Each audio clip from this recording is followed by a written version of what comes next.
Hello and welcome to today's class. In this second presentation of the chapter Across the Three Millennia, we shall learn about the second story. As in the previous video, I shared with you that in this chapter, two stories are running simultaneously. So let us read the second story. Across the Three Millennia. Lalda sat at the console of CMF-22, probably the most powerful and reliable computer in the known universe. It was soothing to see the lines of green lights across the top of the instrument panel. That meant all functions were in the working order. The ship was on course, moving a hand to the gleaming instrument panel. She pressed for auto check, vocal mode. Autopilot check. The tiny voice rang out through the cabin. Navigation drive check. Scanning systems check. Lalda breathed out a sigh, even though Braille had died and she was now on her own. It was going to be all right. So in this paragraph we see that Lalda sat at the console of CMF-22. It is probably the most powerful and reliable computer of known universe. It was beautiful to see all green lights on the panel, which meant all functions were working. The ship was moving and Lalda pressed for auto check, vocal mode. When auto check was pressed, the tiny voice rang out through the cabin, which examined everything: autopilot, navigation, and scanning. When everything was checked and found to be perfect, Lalda felt relaxed. She was tensionless, even though Braille had died, because now she can handle or control this ship. Now let's read further. A tear ran down Lalda's face. It was 28 days now since Braille had died and she seemed to miss her more every day. Okay, she had been a bit bossy, a bit known it all, not the sort of person you would have chosen to train you on your first long haul flight, but she was someone. Lalda missed the sound of the human voice. Wearily, Lalda pulled out the bunk of the side of the control room and started climbing on it, and suddenly stopped. The checks. She must do the checks, she groaned. There was no point in doing the checks. The CMF-22 was on autopilot, so she didn't have to do the checks. Okay, Braille would have been horrified, but she wasn't here, was she?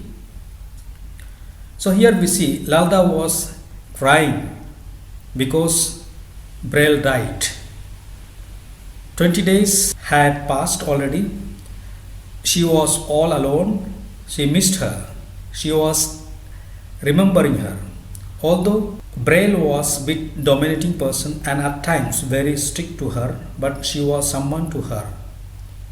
So she missed her voice.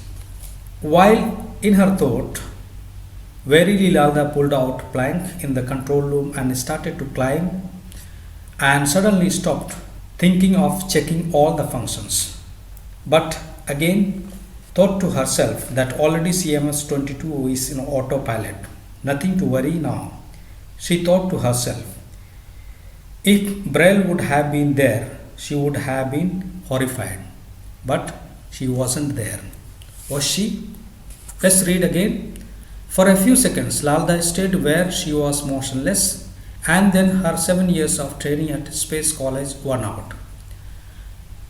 She got down off the bunk again and turned on the scanner screen one by one. There were 6 curved screens relating to 6 scanners around the ship. Star-studded black, but the 5th scanner had a glow at the edge of the sun. Lalda stared at the star for a few seconds.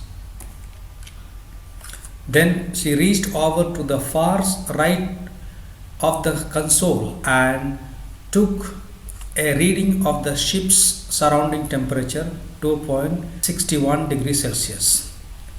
She climbed onto her bunk and tried to sleep. Lalda wheeled her seat along the main console to do the checks. Everything was fine. Of course, everything was fine. After all, you don't expect a 22nd generation computer to get things wrong, do you?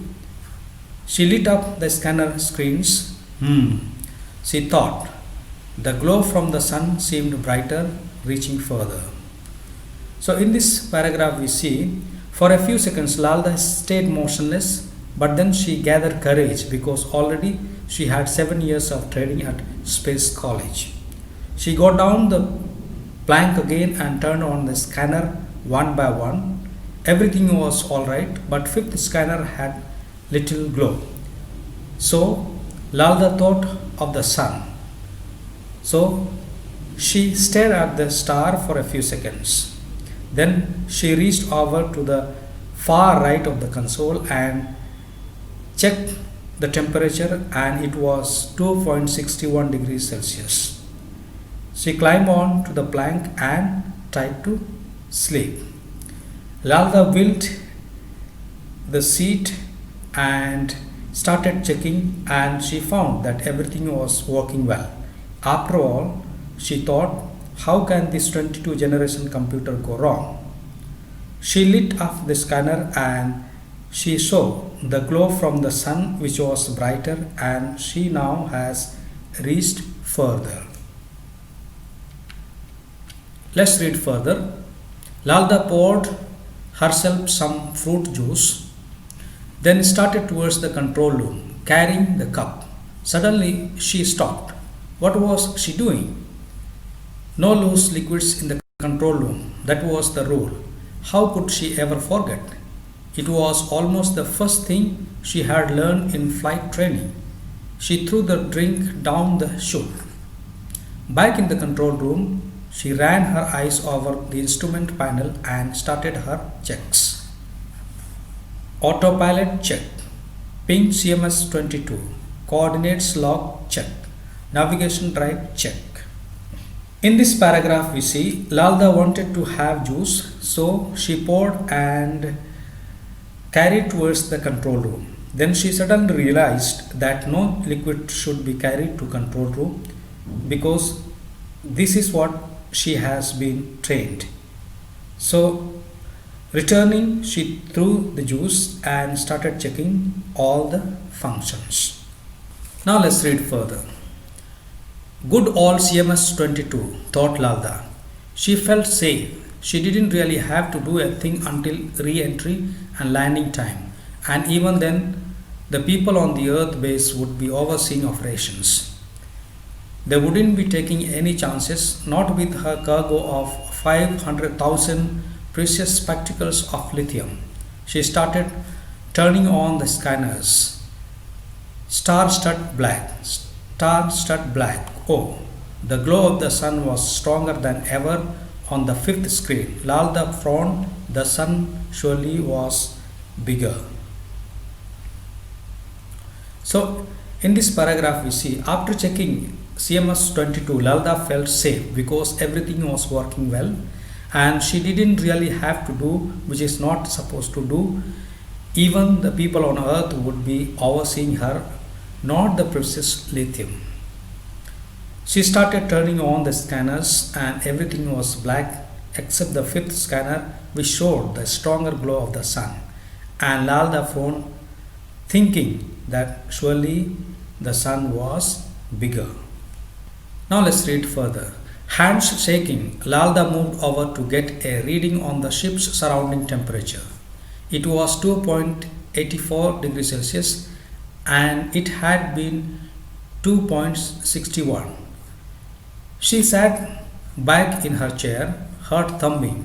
Surely that meant the ship was moving towards the sun. She couldn't believe it.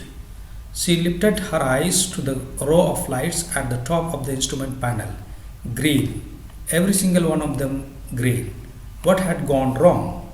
So we see here, shaking hands, Lalda moved to read the temperature on the panel. Her heartbeat increased with fear when she read 2.84 degrees Celsius because she thought that the ship was moving towards the sun and she couldn't believe it. She checked all the lights and everything was green, but what has gone wrong? She thought to herself. Let's read further. Suddenly, with a furious movement, she launched herself at the console. Her fingers flew on buttons, switches, dials, keyboards. The answers were still the same. As far as CMS 22 was concerned, the ship was on course. She gritted her teeth, right? Now she was really going to put that computer through its phases. Self checks on all functions. For an hour or more, Lalda worked at the console as she had never worked before, but she found no signs of malfunction. The ship was on course and would be docking on the Earth 19 days. She had panicked unnecessarily, or had she? So we see, suddenly with anxiety, Lalda moved to console and checked everything: buttons, switches, dials, and keyboards. But all the functions were working well. CMS 22 was perfectly moving, but she was not aware, so she was grinding her teeth in tension. She started self checks on all functions. She checked hard, checked all the functions, and nothing was wrong. The ship was moving perfectly and it was going to land on 19 days. She had panicked unnecessarily. Let's read further. What was she to do?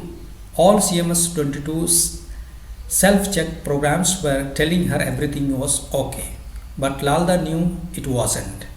And the longer she left it, the worse it would get. The sun was still millions of away, but at some stage its radiation would start to affect the spaceship's functions. Then she sat back in her seat. Should she override the autopilot and navigate the ship herself? Should she? On the one hand was CMS 22, probably the most powerful and reliable computer in the non-universe. On the other hand was what? The instincts of an inexperienced space pilot. Should she really trust her own judgment? Turning her seat sideways, she pressed a button. A carved shutter slid away, disclosing a panel of pilot control instruments. She stared at the startup button. Lalda made her decision. She pressed the startup button. In this paragraph we see, now what was she to do? Because everything was okay, but Lalda thought it was not working well. She was tense, she was extremely worried. The sun was millions miles away, but sometimes its radiation was very strong, so Lalda thought it may affect the functions of the ship. So she was confused whether she would navigate the ship by herself or leave it to the autopilot. Her one hand was on CMS 22, the most powerful computer of the universe, and on the other hand, her inexperience to control it, to navigate it. She was reluctant and confused whether to operate or not. She then finally decided to operate and press the startup button. Now let's read the last paragraph. The autopilot was put on hold. Lalda had got all the readings she needed. She was nudging the ship round in the arc. She was beginning to feel happy, confident. Maybe she really could do it. Maybe she could navigate the ship to Earth. There was a beeping noise. She glanced up at the row of the lights on the instrument panel. The second light from the end wasn't green anymore. It was red, and lit up on its surface were the words autopilot functions failure. Her heart leaped. She looked back at the screens, at the world of space that was hers. In this last paragraph we see the autopilot was put on hold. Lalda read all she wanted to know and everything was okay. Lalda started moving the ship in arc. She was happy and confident now. She was feeling confident, thinking that she could navigate the ship, she could really control and operate it. There was beeping noise. So she checked all the lights on the instrument panel, and there was second light from the end which was not green. It was red because it showed the words autopilot functions failure. So we see that Lalda was happy, she was excited looking back at the screen, which was her life itself in the world. That's all. Thank you.